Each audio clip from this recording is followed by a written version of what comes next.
All right, I am thrilled to be joined on Bad Faith Podcast once again by Ben Norton, who is editor of Geopolitical Economy Report, which you can find at geopoliticaleconomyreport.com. Welcome back, Ben. It's a pleasure. Thanks for having me. So there are a number of topics I want to address with you today. First and foremost, I reached out because there was a really interesting conversation ongoing about Tucker's departure from Fox News and whether or not he is being overly credited as an anti-war voice on a major network, and whether his departure from that network is a loss. And I want to come back to that at some point. But I also have seen you really offering some of the clearest explanations, first and foremost, of what's going on with de-dollarization, with the growing influence of BRICS, and how all of that has been sparked in some ways by the conflict in Ukraine, making a really interesting kind of netting of geopolitical stories that do tie in with what's going on with Tucker and whether or not his anti-Ukraine rhetoric is really just a cover for a pro-China war rhetoric, which of course is all part of this new economic alliances that are happening right now in the world. So I know that's a lot. So I figured we could just start with BRICS. And I wanted to start from the very, very beginning, because this is a relatively, I am relatively naive in this space, shall I say. So first, can you just define what BRICS stands for, when it was founded, and then we'll start from there. Well, BRICS has its origins in the 2000s. There were discussions first in 2006, and it was created in 2009, originally as the BRIC bloc, and then South Africa was added, which is the S. So it stands for Brazil, Russia, India, China, and South Africa. And the term itself, ironically, originated with financial analysts who were not involved in politics. They were simply talking about the rise of emerging market economies in Brazil, Russia, India, and China, and then South Africa was added. So today, I mean, these economies are growing so quickly, especially the Chinese economy, that the BRICS economies together actually account for a larger percentage of global GDP than the G7 economies, which are the Western governments plus Japan. So the BRICS bloc essentially began as an economic formation and has evolved in a lot of ways. The BRICS created new institutions that were alternatives to the Western-dominated financial institutions, namely the International Monetary Fund, the IMF, and the World Bank.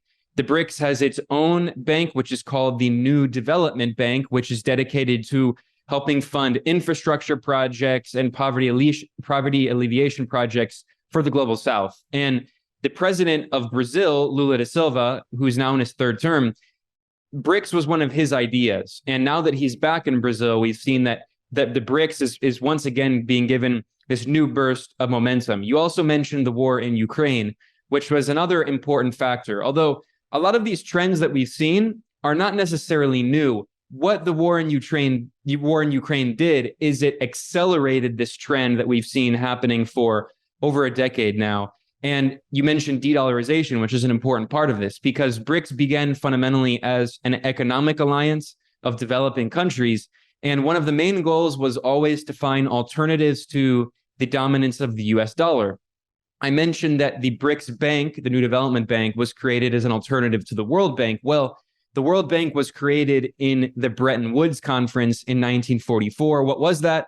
It was a conference convened by 44 allied countries at the end of World War II, in which they were creating the new economic infrastructure for the planet.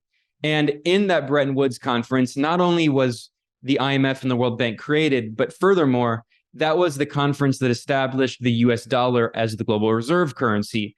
And because the US dollar is needed for international trade, still used in the majority of international trade, because the majority of the central bank foreign exchange reserves held by countries around the world are denominated in dollars and dollar assets, that means that it gives the United States a lot of economic power that it has used for political reasons, namely through sanctions. So 1/4 of the global population lives under US sanctions. The vast majority of those are against international law, because if a country doesn't have the support of the UN Security Council, Those sanctions are known as unilateral coercive measures according to international law, and they're illegal. So the US has weaponized its currency essentially in order to wage economic war and impose sanctions on countries and try to block them from accessing the US dominated international financial system. So in the past decade, we've seen a move toward countries finding new alternatives to the dollar. And especially in the past year, with this escalation of the war in Ukraine, we've seen an explosion and a rapid acceleration, and the BRICS has been at the center of that transition. So would you say that I think I was reading that it was the U.S. seized $300 billion in assets in the course of the Russia proxy war, shall we call it? But that was hardly the first of kind of asset seizures done by the United States. There were billions seized in the course of the Iraq and Afghanistan conflicts. Why do you think that this was a tipping point? If you agree, in fact, that the Russia-Ukraine conflict and the concurrent sanctions were, in fact, a tipping point, why now? Well, there's no question that the war in Ukraine was absolutely a tipping point. But I wanted to stress that this is a transition we've seen happening really since the 2000s, really since the 2008 financial crash. That was a wake-up call for many countries. Now, if you actually look at a map of countries that were in recession in 2008 and 2009, it was largely the Western countries. China did not go into recession. In fact, China helped bring the global economy out of recession. So we need to understand that the 2008 crash was largely a product of the neoliberal financialized Western economies, not the industrialized production-oriented economies in Asia, which dominate the BRICS, of course. So the point is that 2008 was a watershed moment for a lot of people. In fact, the central bank governor in China, the Chinese central bank is called the People's Bank of China. He called for a new global reserve currency to replace the US dollar back in 2009 in response to the financial crisis. So it's been a process, it's been slowly gaining steam, but it's really in the past year accelerated. And there's a huge reason for that. You mentioned that the United States and Europe, by imposing sanctions, one of the ways they've kind of waged economic warfare is by freezing the foreign exchange reserves held by foreign countries. Now, for people who don't know what that means, really, it's kind of a government saving, right? So a government has its local currency, and it usually pays people locally in that currency, right? But if they,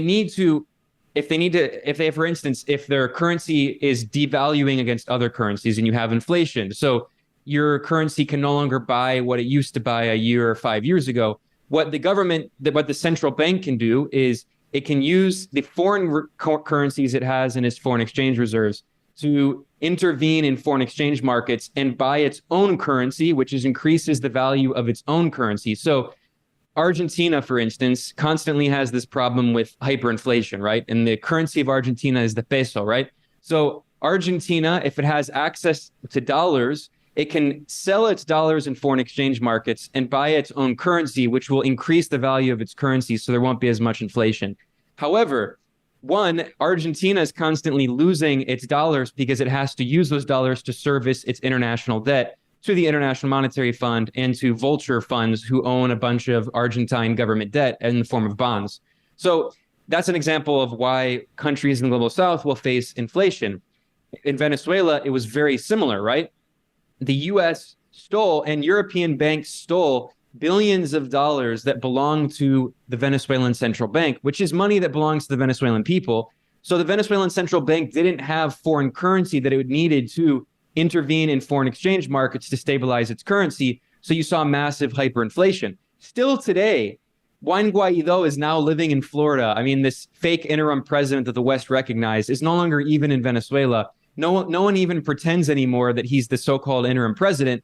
And yet the Bank of England still refuses to give back more than $1 billion worth of gold reserves that belongs to the Venezuelan central bank. So when the Western countries were seizing the foreign exchange reserves of Iran, no one really cared. I mean, there were some countries, but a lot of countries, they didn't think about it too much.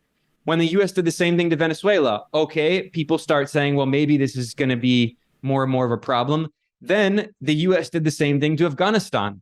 The US took $9 billion of the Afghan central bank foreign exchange reserves, and now there's hyperinflation and potentially famine in Afghanistan. So we see more and more countries that are targeted by this. And then finally, the straw that broke the camel's back was Russia, because Russia is not a minor economy. Russia is one of the world's largest countries. It's one of the world's largest economies. And Russia is one of the world's largest producers of oil, gas, fertilizer, wheat, certain minerals. So the point is that when the US and the EU seized $300 billion of US and euro denominated assets that were in the Russian central bank's reserves, that was a wake-up call for many countries saying, wow, they did it to Iran, they did it to Venezuela, they did it to Afghanistan. Now they're doing it to Russia. We could be next. We need to diversify and find alternatives. And that also explains, by the way, why the majority of the global South has not taken the Western position on the war in Ukraine. In fact, the majority of the global South is neutral. Two former US diplomats published an article in Newsweek acknowledging that only 13% of the global population lives in countries that have imposed sanctions on Russia. That is to say that 87% of the global population is in countries that have not joined this Western new Cold War on Russia. And when we see a lot of countries around the world de-dollarizing, it's no surprise now. I mean, even longtime allies like Egypt and Saudi Arabia are hedging their bets. How likely are they to be successful, and what's America doing to try to stop de-dollarization? Well, more sanctions, which only accelerates the process. I mean, there's not a lot that the United States can do. We also need to distinguish two forms of de-dollarization, right? So when we talk about de-dollarization, we're talking about the decrease in the use of dollar in international trade and the decrease in the holding of US dollar denominated assets that are held by central banks around the world, right? So those are two different processes. What we're seeing even more quickly is the de-dollarization of international trade. So President Lula, the left-wing president of Brazil from the Workers' Party, he just visited China this April, and he signed 15 agreements with China. And by the way, Lula visited Washington for 1 day. He visited China for 4 days, which really shows how much more of a priority China is for Brazil. And Brazil, of course, is the B in the BRICS. So when Lula was in Shanghai, he went to the New Development Bank headquarters. That's the BRICS Bank. And he gave a speech. And he said that we in the global South need to stop trading in the dollar. The US uses this currency as a geopolitical weapon. We need to create our own alternatives so we can do trade with each other and remove the middleman. Every night I ask myself, why should every country have to be tied to the dollar for trade? Why can't we trade in our own currency? Today, a country needs to run after dollars in order to export, when it could export in its own currency. Who decided that the dollar was the currency after gold? So China and Brazil have signed an agreement to do bilateral trade with each other in their local currency. So if Brazil is going to import machine parts and phones and TVs from China, it can use Chinese yuan to buy those. If China imports iron ore or oil or soybeans from Brazil, China can use Brazilian real, which is the Brazilian currency. Instead of right now, what happens in many countries is a country will, an importer or an exporter, they will invoice the value of whatever the product is in dollars, and then they will exchange their local currency for dollars. And of course, this is all done digitally. It's all done on digital bank accounts. So you don't need the physical currency, but every time they use the dollar, then the US government legally claims that all of those transactions touch US soil, according to the US Justice Department, and therefore any country that's transacting in that way has to abide by US domestic law, which is how the US justifies imposing sanctions by claiming that Iran can't trade with this country because they trade in dollars, and therefore those transactions touch US soil, and Iran is sanctioned by the US. So now we see increasingly not only Brazil and China de-dollarizing their international trade, we also see, for instance, China for the first time ever just bought liquefied natural gas from United Arab Emirates through a French company using China's own currency, the renminbi. So we now see European companies are willing to use Chinese currency to exchange oil and gas from the Persian Gulf region. And Saudi Arabia has said it's interested in doing the same thing. We now see Russia is selling a lot of its oil and gas in its own currency, the ruble. And Russia has told countries that impose sanctions on it, you cannot buy oil or gas from us, which is obviously Europe, because Russia had been the largest provider of energy to Europe before the escalation of this war last year. So now it's telling these what Russia calls unfriendly countries, you can only buy energy from us in our currency. And even neighbors or countries that are close to Russia, like, for instance, India, Bangladesh, Iran, are also doing trade with Russia in their local currency. So we're talking about de-dollarization of trade, but there's also the de-dollarization of the reserves held by central banks. Before you move on to that next point, Ben, I'm sorry if this is a naive question, but what compelled countries to use the American dollar as the middleman in the first place, especially since this is all on digital balance sheets? Well, it wasn't always digital, but especially in the past several decades. I mean, there are a few main reasons. First of all, because in the Bretton Woods Conference in 1944, the dollar was made the global reserve currency.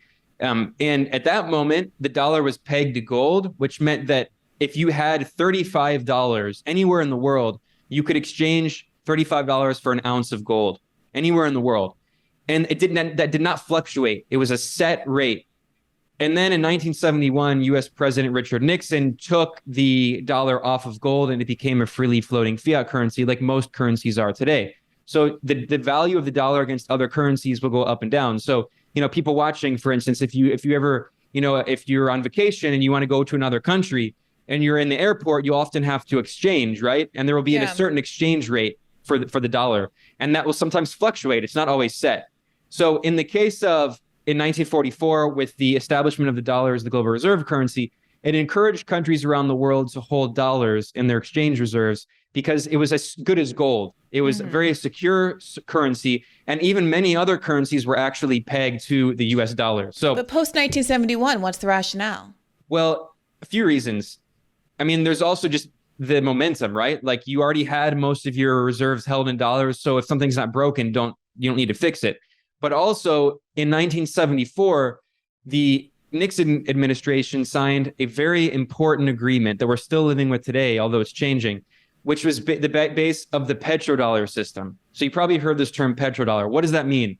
It means that countries around the world that import oil, which is most countries, because most countries don't have big oil reserves, they need to get access to dollars to buy that oil, right?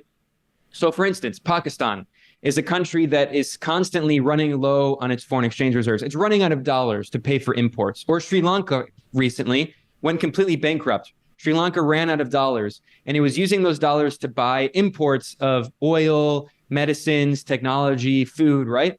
So the reason that you need dollars is largely because in 1974, Nixon signed an agreement with Saudi Arabia in which Saudi Arabia agreed to sell all of its oil in dollars. And Saudi Arabia historically was the world's largest oil producer, and it was the de facto leader, and still is the de facto leader, of OPEC, the Organization of Petroleum Exporting Countries. So Saudi Arabia, by exporting its oil exclusively in dollars, made it basically the standard in the international oil markets that oil is listed in dollars. And if you're going to buy oil, you have to buy oil in dollars. That's changing now. And so it's partially related to this process I'm talking about of de-dollarization of international trade and commodities markets, right? So now countries are saying, wait, we can start buying oil and gas in Chinese yuan or Russian rubles or maybe Indian rupees, or even, Iran wants to use its local currency. So now what we're seeing is more options for international commodities markets. But are there concerns about the stability of those other kinds of currency? Yes, absolutely. Because clearly, so another significant factor for countries using the dollar so much is because it's been stable. And it's largely been stable because people believe in it. So there's a political and psychological element, right? People believe it's a stable currency, so they invest in the dollar, which makes the dollar stable, right? And cryptocurrency is an example of that. People thought cryptocurrency was going to keep going up forever, and they invested in it. And now they saw that it's not stable. And so there's a big psychological element. But furthermore, there's also the U.S. military, right? Any country that wanted to provide alternatives to the dollar system would face regime change, war. I mean, I'm not saying that the only reason for the war in Iraq was because Saddam Hussein wanted to sell oil and other currencies, but it's certainly a factor. Or Muammar Gaddafi in Libya, he was trying to create a Pan-African currency like the Latin American currency that Lula's trying to create. And he also wanted to sell oil in other currencies. So again, I'm not saying it's the only reason for the war in Libya, but these are certainly factors, right? Iran, for years, which has been sanctioned by the US since 1979, has been talking about trying to trade in other currencies. What's different now, like I said, is that really since 2008, we've seen a trend moving in this direction. But in the past year, it's really drastically accelerated. And all across the mainstream financial press, you have reports acknowledging that de-dollarization is happening very quickly. So one other quick note, I mentioned we're seeing de-dollarization in trade. A slower aspect of de-dollarization is de-dollarization in reserves, right? So the US dollar has massive capital markets. There's a lot of liquidity. There's dollars all over the world. There's offshore dollar markets. So if you want to open a bank account in many foreign countries, you can open a bank account in dollars. So, I mean, I live in Nicaragua. I have a bank account in dollars here, despite the fact that the dollar is not the currency. Like, if you're in Europe, you can often open a bank account in dollars. So there's a lot of liquidity for dollar markets. So that's an advantage of the dollar system. However, what we're seeing now is increasingly, central banks around the world are diversifying their reserves and holding other currencies. That's not as quick as the de-dollarization we see in international trade. And if you listen to a lot of mainstream financial analysts, they'll say that the dollar is still going to be the dominant currency in capital markets, largely because, Wall Street is so dominant. The City of London financial system is so dominant, and those are mostly dollar-denominated assets. So the dollar in financial markets is going to be very powerful, largely as a reflection of the power of, these neoliberal financialized Western economies. But the dollar in commodities markets is decreasing in significance. And the BRICS bloc is a commodities powerhouse. Brazil is a major producer of oil and iron ore. Russia is a major producer of oil, gas, wheat, and fertilizer. India is a major agricultural producer. China produces everything. And South Africa is also a major producer of iron ore and increasingly other minerals. And there's a lot of mining going on. So what we're seeing is basically a bifurcation of the global economy between the financialized Western economies and the global South economies, which are largely based on real economic production and commodity markets. Okay, that being the case, how does that tie in then to what might be motivating our interests in Ukraine, the U.S.'s interest in Ukraine, I should say? I mean, you've written an article recently in the Geopolitical Economy Report titled U.S. Corporations Cash In on Ukraine's Oil and Gas. What's going on here? Well, again, I'm not going to say this is one of the main reasons for the war in Ukraine. As with all of these wars, there are multiple things happening. It's never for one reason. It's never just the pipeline or just oil or whatever. But there's certainly a multiplicity of factors, and among them is natural resources. So in the case of Ukraine, more fundamentally, this is about preventing Russia from being a significant power and preventing the integration of Eurasia. So if we go back to the 1990s, when the Soviet Union was overthrown, and let's not forget, Ukraine was part of the Soviet Union. That is to say that Russia and Ukraine were part of the same political entity. Ukraine was one of the 15 constituent republics in the Soviet Union, right? The Union of Socialist Soviet Republics, Ukraine was one of them, along with Armenia, Azerbaijan, Kazakhstan, etc. So now the thing about the 1990s is this was the peak of imperial hubris in the United States. We saw Francis Fukuyama, the so-called philosopher, declare the end of history. Quite literally, he wrote a book called The End of History and the Last Man, claiming that capitalist liberal democracy was the final stage of human development, and we've reached it, right?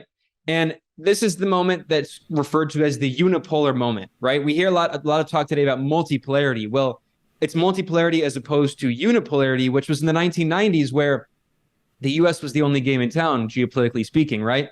And then the US engaged in all these regime change wars, overthrowing all these foreign governments and trying to remake the world in its image, which is neoliberal, liberal democracy, right? neoliberal economic policy, capitalism, and liberal democracy as the political form of government. So what we saw is in the 2000s, increasingly, China and Russia move away from that. And Putin famously gave a speech in 2007 at the Munich Security Conference in which he declared that there should not be one single master in the world. There should not be one hegemon, which was him criticizing the United States. The unipolar world that had been proposed after the Cold War did not take place either.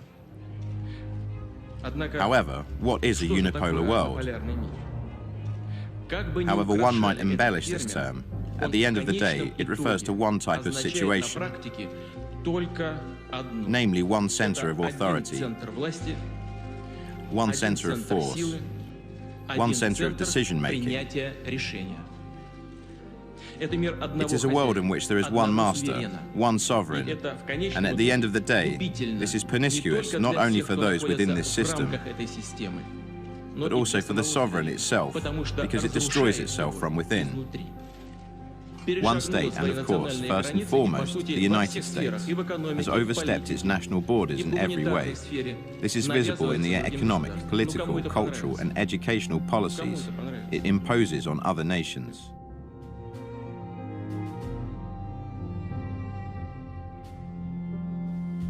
And then in 2008, George Bush, in response to that, declares that Ukraine and Georgia will be joining NATO. So we spent a lot of time talking about NATO. First, I do want to remind people that Ukraine and the NATO alliance have built a strong partnership. Ukraine is the only non-NATO nation supporting every NATO mission. In Afghanistan and Iraq, Ukrainian troops are helping to support young democracies. In Kosovo, Ukrainians are helping keep the peace. Ukraine now seeks to deepen its cooperation with the NATO alliance through a membership action plan. Your nation has made a bold decision, and the United States strongly supports your request. In Bucharest this week, I will continue to make America's position clear. We support MAP for Ukraine and Georgia. Helping Ukraine move toward NATO membership is in the interest of every member in the alliance and will help advance security and freedom in this region and around the world. Which was clearly crossing Russia's security red lines. And throughout this time, we saw that NATO is expanding more and more up to Russia's borders. So in 1990, there were talks in which Britain, France, and the United States met with West Germany and also the East German leadership, and they acknowledged that they made a verbal agreement, which has been reported on in the minutes of meetings that were published by the British government and that researchers found in the British government. So it's not just based on hearsay, it's based on government documents showing that there was a verbal agreement made in 1990 that in order for East Germany to reunify with West Germany, that NATO would not expand 1 inch east. And it expanded 1 inch, not only 1 inch, it expanded a dozen times to the east, adding Germany and adding a numerous countries in Central and Eastern Europe, including Estonia, Latvia, Lithuania. These are the Baltic states, which were part of the Soviet Union and which have a border. They're directly on Russia's border. And then Ukraine has a 2,000-kilometer border with Russia, where this is a massive border. And when the Soviet Union was invaded by Nazi Germany in Operation Barbarossa, right? It was invaded through Ukraine, because if you look at a map, this is a major geostrategic choke point for Russia. In order to cut off the southern part of Russia from the northern part, if you invade through Ukraine and go to the east, you can cut off Russia. And if Russia were to be invaded by NATO, they would do it through Ukraine. This is simply an intolerable accession, Ukraine acceding to NATO. It's completely unacceptable. Not to mention the fact that even before Russia invaded Ukraine, Ukraine was talking about getting nuclear weapons. So now we saw Biden is sending nuclear weapon armed submarines back to South Korea. Well, that's what they were talking about before Russia invaded Ukraine.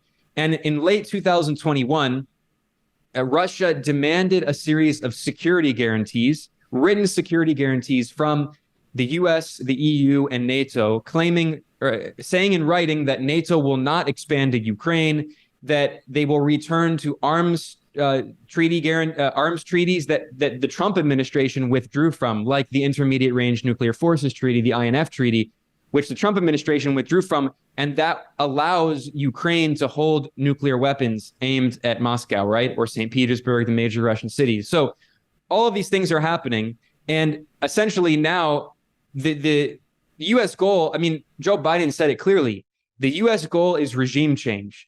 Biden said in a speech in Poland that Putin can no longer be president. There needs to be a change of government in the Kremlin. So they're calling for overthrowing the Russian government, right? For God's sake, this man cannot remain in power. And so that's the fundamental reason. But there are other factors. I mean, if we look at what's actually happening in Ukraine, obviously there's a horrible war happening. Thousands of people are dying. Let's not forget, Ukrainians are being conscripted to fight in this war. It's absolutely horrific. So I'm not in any way trying to downplay the atrocities happening. However, the West claims that it loves Ukraine and wants to help the Ukrainian people, but Western corporations are making a lot of money in this process. So in September of last year, Zelensky, the Western-backed Ukrainian leader, virtually opened the New York Stock Exchange. He rang the opening bell, and he announced that Ukraine is open for business. And he announced the launch of a program called Advantage Ukraine, which includes $400 billion of contracts for privatizations and public-private partnerships, and basically selling off public assets in Ukraine. And let's keep in mind that the Ukrainian GDP is around $150 billion. It's not a very big economy. So they're offering Western corporations contracts worth more than 2 times the size of the entire Ukrainian economy. And among those contracts includes offers to privatize the oil and gas reserves in Ukraine. And specifically, there are reports recently that the CEO of Ukraine's state-owned energy company is meeting. He just went to Washington, D.C. this April, and he met with U.S. government officials. He met with the International Monetary Fund. And he also met with representatives from ExxonMobil, Chevron, and Halliburton. And let's not forget Halliburton. You know, it was a household name in the 2000s because Dick Cheney, George Bush's vice president, one of the architects of the Iraq War, Dick Cheney was the chairman and CEO of Halliburton, and Halliburton received the most contracts out of any company during the war in Iraq. It received tens of billions of dollars in U.S. government contracts. And by the way, it was later fined by the SEC for corruption. So what we're seeing is deja vu. The same kind of corruption and exploitation of Iraq's natural resources that was carried out under U.S. military occupation is now being carried out in Ukraine, but in the name of helping Ukraine. So, I mean, is it too strong to say that there's something to the idea that because of oil-rich countries' decision to participate in this de-dollarization trend, to look to alternative currencies, that Saudi Arabia is thumbing its nose on the friendly relationship that we've had in the past, that there is an added incentive for the U.S. to try to gain more control over various oil supplies, including those in Ukraine, and plumbing the depths of our own oil supplies if you look to, for instance, Joe Biden betraying his promises to Democrats broadly, the left in particular, in opening up the drilling with ConocoPhillips in Alaska. I mean, is it too much of a stretch to say these things are all connected? Well, absolutely, they're all connected. I mean, a few thoughts. To be fair, Ukraine's gas and oil supplies are not very large. Fundamentally, what the goal of that is to replace Russian supplies to Europe, because Europe is desperate to diversify its import of oil and gas, because Russia had been the largest supplier of oil and gas to Europe. The U.S. also blew up the Nord Stream pipeline, according to reporter Seymour Hersh, right, which had been providing a lot of natural gas from Russia to Germany, right?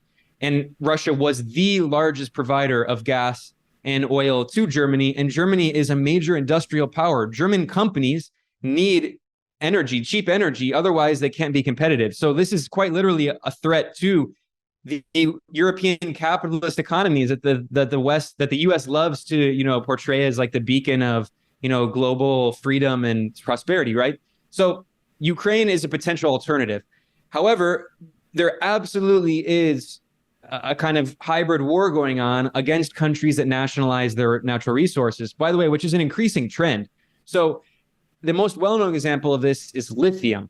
So lithium has been referred to as the white gold. It's going to be very important as we transition toward renewable energy. It's used in all the machines we are using right now. So our phones, our computers, our cameras, they all have lithium ion batteries usually. So lithium is increasingly important. And where does the majority of the world's lithium production come from? It comes specifically from Latin America, from Bolivia, Chile, Argentina, and to a lesser extent, Brazil. And what we see is increasingly every time the head of the U.S. military's Southern Command, Southcom, her name is Laura Richardson. Every time she speaks about Latin America, she salivates over the lithium triangle in South America. And also she always mentions the gold reserves and the iron ore and the sweet crude and the fresh water resources. This region, why this region matters with all of its rich resources and rare earth elements. You've got the lithium triangle, which is needed for technology today. 60% of the world's lithium is in the lithium triangle: Argentina, Bolivia, Chile. You just have the largest oil reserves, light sweet crude, discovered off of Guyana over a year ago. You have Venezuela's resources as well with oil, copper, gold. China gets 36% of its food source from this region. We have the Amazon, lungs of the world. We have 31% of the world's fresh water in this region too. It's just off the charts. But then when you talk about trade is unbelievable. The trade in the region, I talked about all the ties that we have with this hemisphere. But the PRC and a lot of our countries in this region is the #1 trade partner, with the United States #2 in most cases. Not in most cases, I would say in some cases.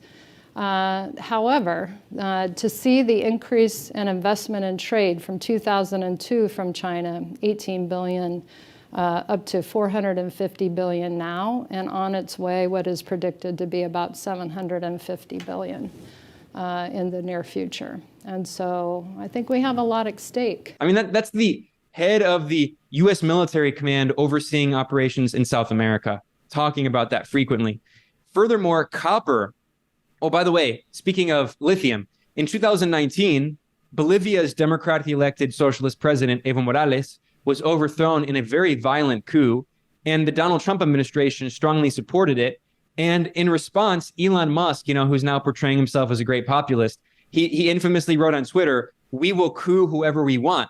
And then he deleted the tweet. But okay, so people have referred to Bolivia as the first lithium coup. What's not that well known is that one of the most famous coups in history was the 1973 coup, the first 9/11 attack, if you will, in Chile against Chile's elected socialist president, Salvador Allende, right? It's known that he was elected in 1970. He came to office in 1971. The U.S. imposed sanctions on him, like in Venezuela. Richard Nixon famously said, "Make the economy scream." What's not that well known is one of the other motivations was that Chile had nationalized its copper. And still today, Chile is the leading producer of copper. And last year, in 2022, Goldman Sachs referred to copper as the new white gold, as well as lithium, because copper is also very important in machine production, and especially as we transition toward renewable energy. And so Chile is the world's largest producer of copper. You know what the world's second largest producer of copper is? It's Peru, where there was another coup in December of 2022 against the elected left-wing president. There's a pattern here, Pedro Castillo, and immediately the day before the coup, the U.S. ambassador in Peru, who, by the way, is a former CIA agent named Lisa Kenna, and she worked for the CIA for 9 years, according to the bio she gave to Congress when she was being approved by U.S. Congress with bipartisan support from both parties. And the day before the coup, she met with the defense minister of Peru, who ordered the military to disobey the orders of Castillo and to imprison him. And he's been imprisoned for 18 months without trial.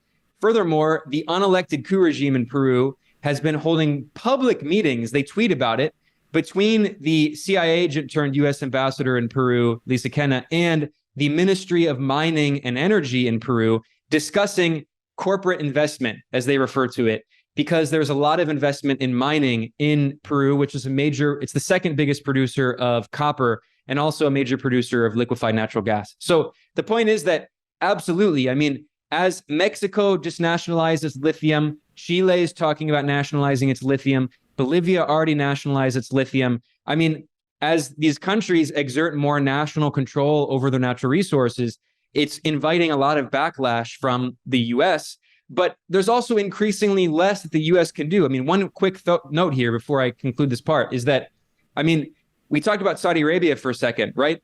I mean, the thing about Saudi Arabia is that who has been Saudi Arabia's largest purchaser, largest client of oil? It's not the United States. In fact, the US is now the world's largest producer of oil and gas, which is not that well known. Thanks, Obama. Yeah, Obama boasted that at a speech. He was asked, and he said, you know, people always say, Obama, you were so bad for Wall Street. He's like, if you looked at where your stocks were when I entered and where they were when I left.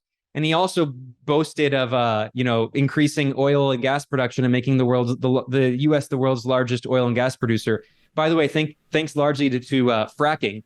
I was extraordinarily proud of the Paris Accords because, look, I know, I know we're an oil country, and we need American energy, and by the way, American energy production. You wouldn't always know it. But it went up every year I was president.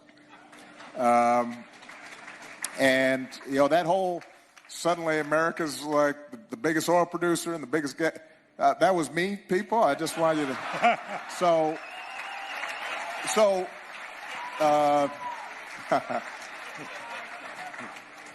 it's a little like sometimes you go to Wall Street and folks will be grumbling about anti-business. And I said, have you checked where your stocks were when I came in office and where they are now? What are you talking? What are you complaining about? Just say thank you, please. But anyway, the point is that Saudi Arabia's largest client, largest customer for a decade has been China. Mm-hmm. And so the thing is, the U.S. can try all it wants, but for a lot of countries around the world, their largest trading partner is no longer the United States. It's China. You can look at this map over the past 20 years that went viral on Twitter, showing all the countries whose largest trading partner was the U.S. Well, today, a plurality of countries in the world have China as their largest trading partner, and that's continuing to increase. So the U.S. can try all it wants, but it's asking a lot of these countries to basically commit economic suicide in order to cut their relations with their largest trading partner. So it's not just Saudi Arabia, it's even Macron in France. The French president is saying, look, we can't do this whole decoupling idea with China. It's suicide because China, not the U.S., is our largest trading partner. So just to backtrack a little bit, again, sorry for these basic questions, but the idea is if all these countries nationalizing lithium and copper and these other, kind of precious commodities, the idea is that if they are not nationalized, that the U.S. can kind of pull a move like it's attempting in Ukraine, which is to advantage itself with these very lucrative contracts and exploit, for lack of a better word, these resources in a way that is at the people of those countries' detriment, but potentially the leadership of those countries' benefit. I mean, what is the dynamic? I guess what I'm asking is Ukraine, what is going on in Ukraine that makes it feel like it would want to take this bargain, the Halliburton path, shall we say, as opposed to sticking with the nationalization route, which obviously a number of South and Latin American countries see as advantageous? Well, a few things. One, when we're talking about certain forms of production, some are very capital intensive, which means you have to spend a lot of money in order to do it, investing in machinery, highly skilled labor. And notoriously, fossil fuel extraction is extremely capital intensive. It's one of the most capital intensive industries. You have to spend a lot of money in order to make a lot of money. And it also requires a lot of upkeep. And Ukraine simply doesn't have a lot of the resources in order to keep that up. I mean, it could get potentially investment, right? In order to invest in national production, it could take out a loan and then it would make a lot of money and could pay off that loan. I mean, there's a lot of things that it could do that would be more beneficial. They could create jobs for local industry that could help its local economy. Or the easiest route is, okay, we're going to sign what they call a production sharing agreement, a PSA, which is what it's now in discussions with Halliburton to do. A PSA means that a company comes in and they carry out all the work. They invest in the machinery and all the technology. They hire the labor. They do all the exploration and they extract the oil. And then the government pays them for all of those costs. And then all of the money that's left over, they split. So they split the profits. And usually in these PSAs, the government gets a very small percentage, like 20% of the profits from the natural resources, right? So these are very profitable contracts for these companies, which are getting 80% of the profits, which is why they're interested in doing it. Now, that there's also a lot of corruption that's often involved. I mean, Halliburton, as I mentioned, was fined tens of millions of dollars by the SEC for engaging in corruption to get contracts for oil field exploration in Angola. So I don't doubt that in the case of Ukraine, which according, not just my opinion, according to the European Union's own corruption watchdog, was recently referred to as one of the most corrupt countries on earth. But now you can't say anything bad about Ukraine, right? So I'm sure there's a big element of corruption involved in this. But I mean, if you're looking at, Sorry, is the idea then that these South and Latin American countries have the resources to not need to do a PSA at this point, and that you know, they have the ability to nationalize in a way that perhaps Ukraine does not? Or, well, Ukraine is already nationalized. Like the oil industry was already nationalized, and now they're backing away from that. Absolutely. Yeah. Well, because again, I mean, it requires a lot of upkeep. And so here's an example of this is Chile, right? So Chile just announced this April that it's nationalizing its lithium. However, there are some asterisks tied to that. So Chile is working with a state-owned lithium company. However, you have to invest a lot. It's very difficult. I mean, I say this as a socialist. I'm not a fan of capitalism, but I also recognize that, okay, if a government comes into power and decides today we're going to nationalize these key strategic industries, okay, so how are you going to get it out of the ground? How are you going to sell it? Like, it's a very complicated process. You have to have very skilled labor, engineers, people who know how to explore and find all of this. You have to have all of the machinery and technology. And usually that machinery and technology is created by Western companies. So Venezuela is an example of this. Venezuela has a state-owned oil company, PDVSA, which usually engages, at least until recently, in most of the exploration and drilling. However, Venezuela had a problem. The machinery that it was using, because PDVSA had existed for so long until it was completely nationalized by Hugo Chavez, for decades, it was always using Western technology. And this is very specific technology that's created by companies in Germany or United States or France, right? So if you can't just find new, you can't just tell your people, all right, find an alternative, make your own drill technology. I mean, that's really difficult, right? So I mean, I spent a lot of time in Venezuela, and here's an example of this.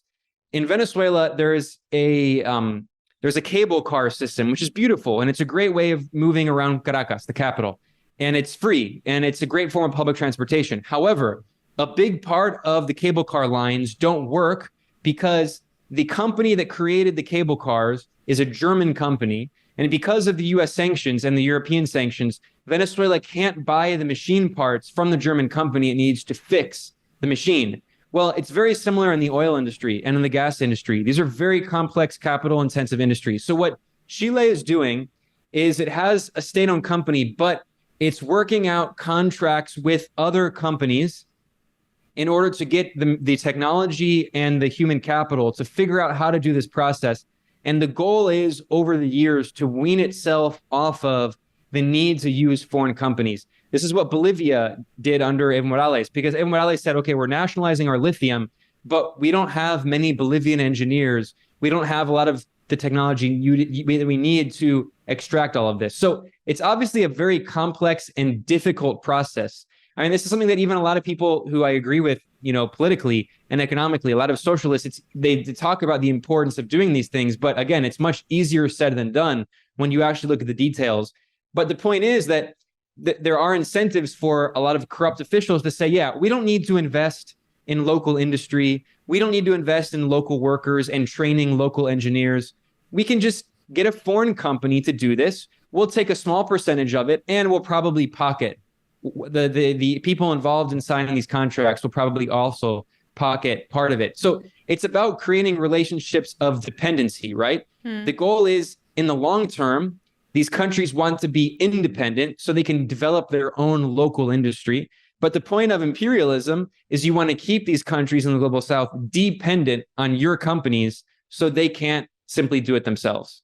And for that reason, is this a world where China or some other kind of very technologically capable country is helping to fill those gaps and provide the technology that they're not able to buy from the West due to sanctions? Or is that perceived to be, just shifting dependency on another country and put them in a situation they don't want to be in? Is China at all filling gaps for these countries as they are attempting to nationalize? Mm-hmm. And they're not just like replacing the U.S. as the hegemon. It's completely different. I mean, in the case of China, China does produce, it is actually a significant oil producer, which is not that well known, but it's not providing a lot of support for oil production. However, Iran and Russia are.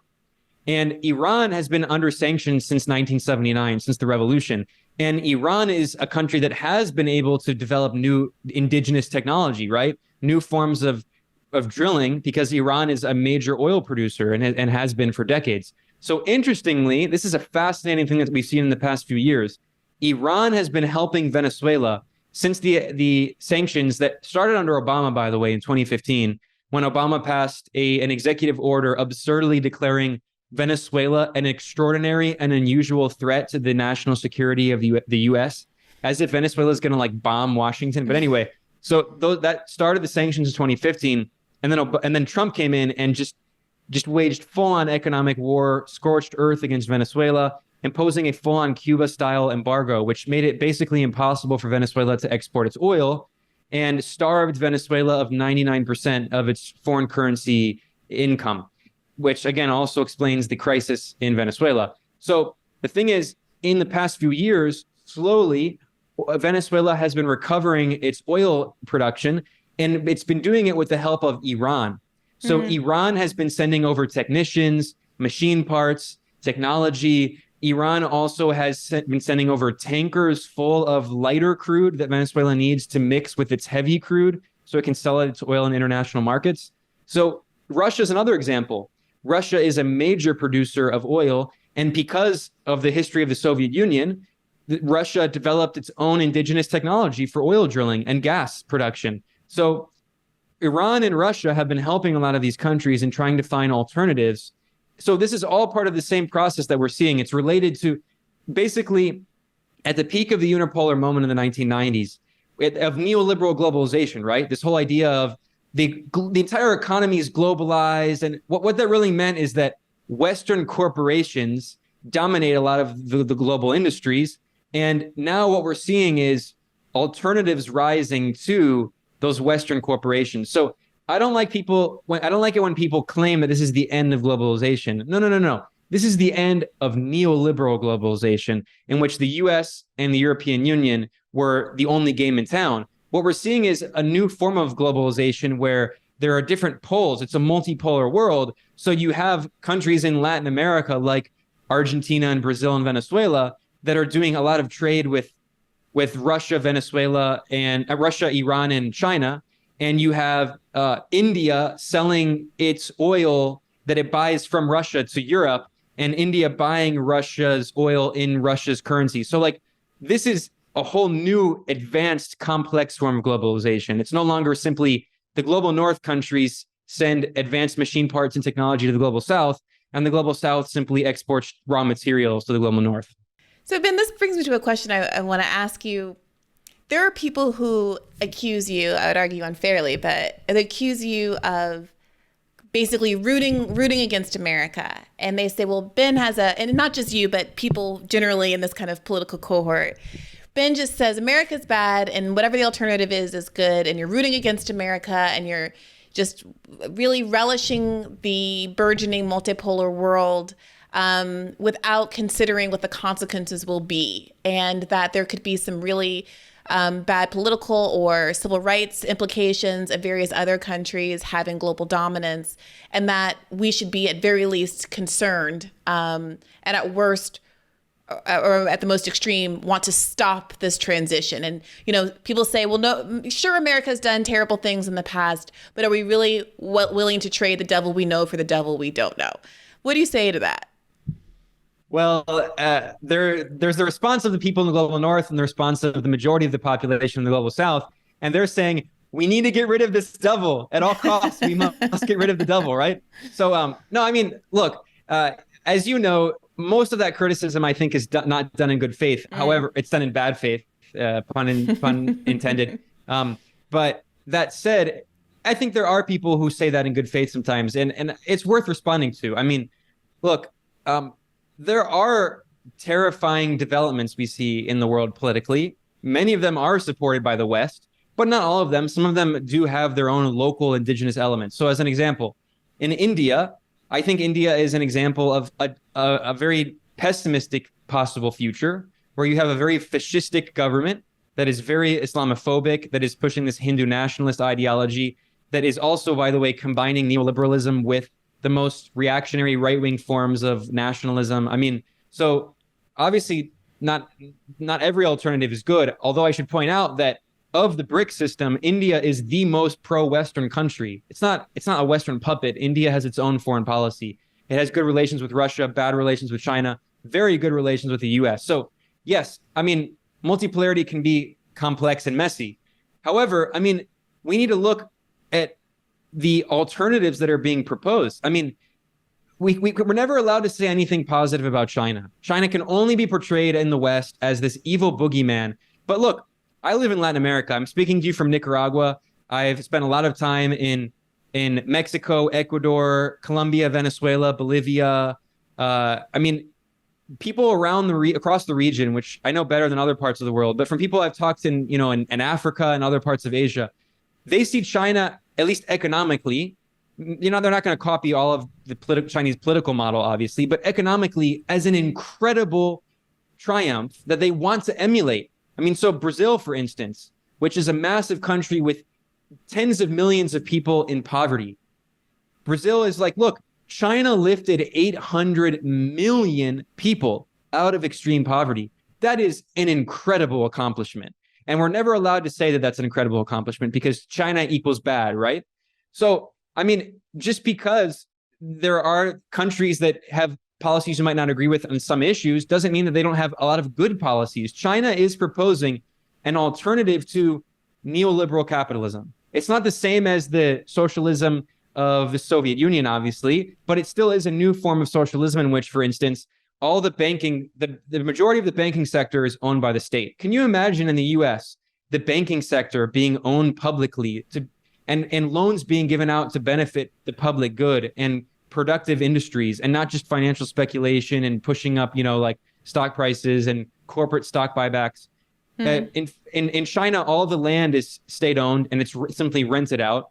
In China, 40% of the GDP comes from state owned industries. So a lot of people in the global south are looking toward China and borrowing some of its economic ideas to help develop their local economies, right? So, I mean, when people talk about civil liberties, I mean, we're talking about the United States, a country that has 4% of the global population and nearly 20% of the world's prisoners. I mean, it's so hypocritical to hear people talk about, authoritarianism in China and all of this, or other countries. I mean, it's like you're speaking from the country that is one of the world's leading violator of civil liberties. I mean, Julian Assange, a foreign journalist who the US is trying to imprison for domestic law. I mean, again, obviously people can say that that's just, whataboutism. But the point is that it's not even just China also. Like, look at Latin America. I think Brazil is an incredible model.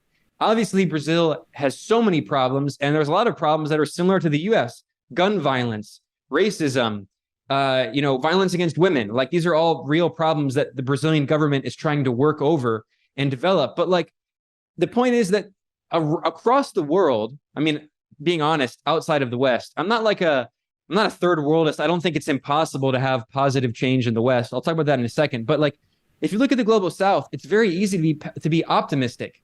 I mean, there are so many countries right now that have very interesting progressive models. Mexico, for the first time in 50 years, has a left-wing president, Andrés Manuel López Obrador, who has increased the minimum wage by 3 times, who nationalized lithium. He's recently nationalized the majority of the energy industry. He talks about the importance of fighting poverty, and he's talking about, also the importance of empowering women. Like, there's a lot of amazing things happening all across the world. I mean, unfortunately, not in the West, really. And just saying that just because there is so-called authoritarianism in some other countries, and that as if like the US is not authoritarian, it's just missing the forest for the trees. Okay, so I'm picking up what you're putting down, but let me put a cheeky counter to you.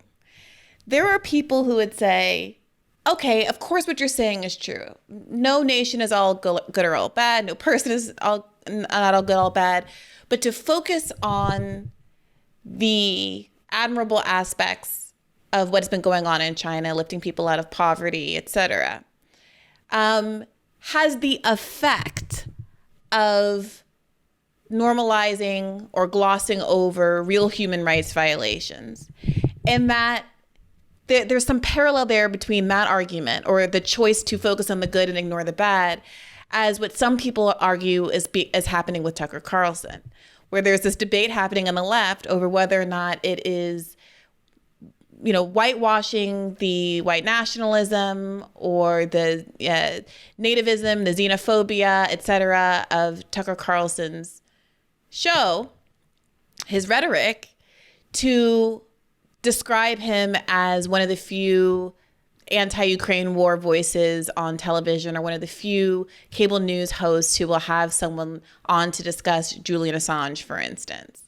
How do you see those two things differently, as someone who's been a critic of the way that Tucker Carlson's racism, etc., has been whitewashed by some folks who have really pointed to what cable news might be losing, what the public might be losing in his departure from Fox?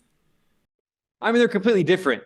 First of all, we should be able to separate the hysterical Western media reporting about China from the reality. I mean, the idea that like China is some hellscape it's ridiculous. I mean, when we're talking about like supposed like attacks on civil liberties and all these things, like we need to be very specific. Like, because people think that like China is just this dungeon and you can't do anything and people don't have free speech in any way or whatever.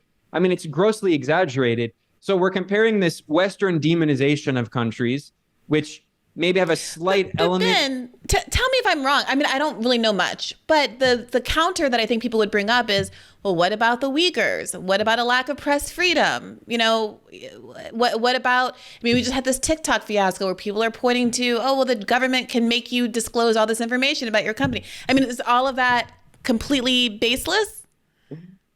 I mean, I don't know how much you want to go into the Uyghur thing. I'd be happy to talk about it, but I don't want your show to be instantly demonetized. But the Western reporting on that is just laughable. All you have to do is look at the response of Muslim majority countries, which have all stood with China, whereas the Western countries, which have waged a war on Muslims for decades. I mean, the US government is responsible for literally killing millions of Muslims just since 9/11.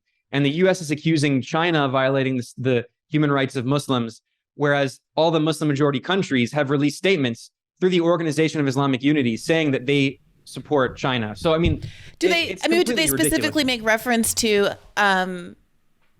the Uyghurs as they say I support China? Are they saying we don't believe reports about what's being done to them? Okay. Yeah, the State Department, by the way, I mean, again, I don't want to get too much into this also because I don't want your show to be demonetized immediately. Well, I don't make money on YouTube anyway. But, by the way, Foreign Policy published an article acknowledging that U.S. State Department lawyers quietly dropped the accusations of genocide because there's no evidence of it. Huh. So, I mean, that's the U.S. State Department's own lawyers acknowledging this. So again, I mean, it shows that this is a completely political campaign. But I mean, it's completely different from, we can see Tucker Carlson openly invoke, speaking of imaginary genocide, white genocide. Like, Tucker Carlson is actively in front of us engaging in these active processes. It's not empty allegations against him. Like, I mean, look, I'm speaking from Nicaragua. The blatant lies I have personally seen written, I'm not talking about just exaggerations.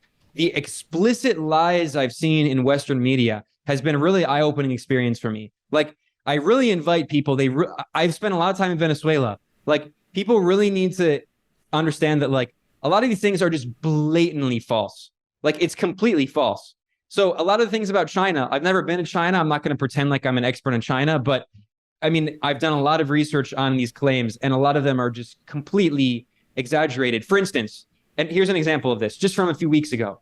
This Australian government-funded think tank, ASPI, this Australian Strategic Policy Institute, which is created by the Australian military. It's funded by Western governments.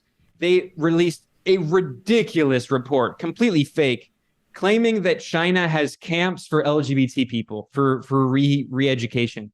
And an Australian tabloid was the only, like a rag, like a Murdoch-style rag, was the only media outlet that reported on this. And then they later redacted their story and apologized, saying that there was no evidence for it. Like, this is the standard. It's like when people say that in North Korea, they found unicorns.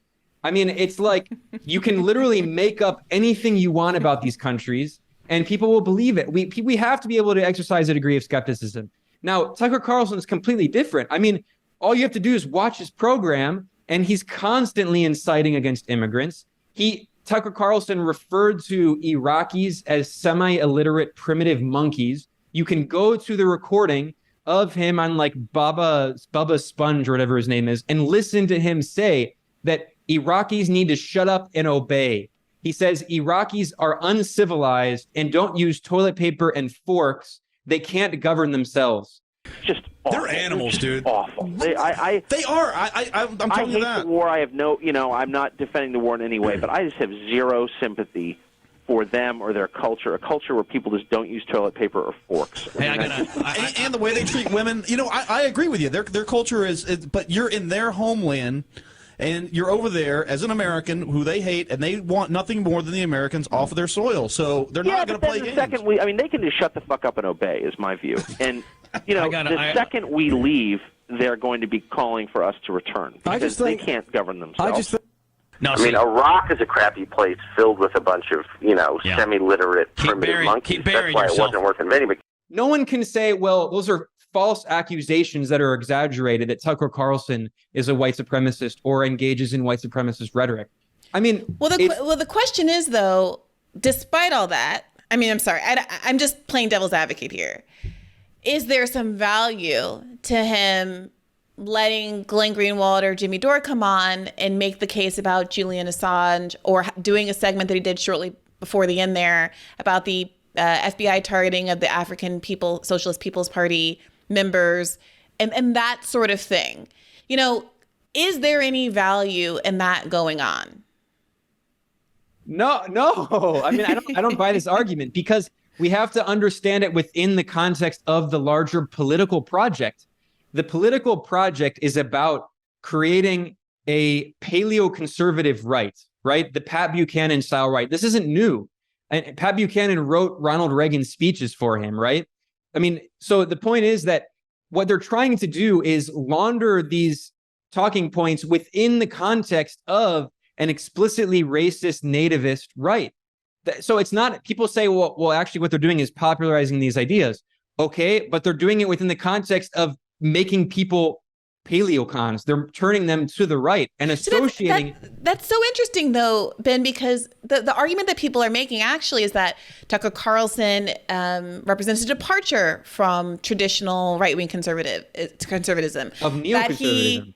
That he is willing to be critical of military interventionism in a way that you would never see from a traditional Republican, that he's a break from even the other kinds of content that you get on Fox News, that this is a new brand of faux populism, if you will, but where there is at least lip service that is given to the idea of elites exploiting workers and setting an agenda that is not the agenda of the people and draining the swamp and all of this kind of Trumpian stuff. Hey YouTube, thanks for watching. Just a reminder that this is a podcast. You can catch an extra premium episode every Monday for $5 a month at patreon.com/badfaithpodcast. That's patreon.com/badfaithpodcast for $5 a month, an extra episode every week.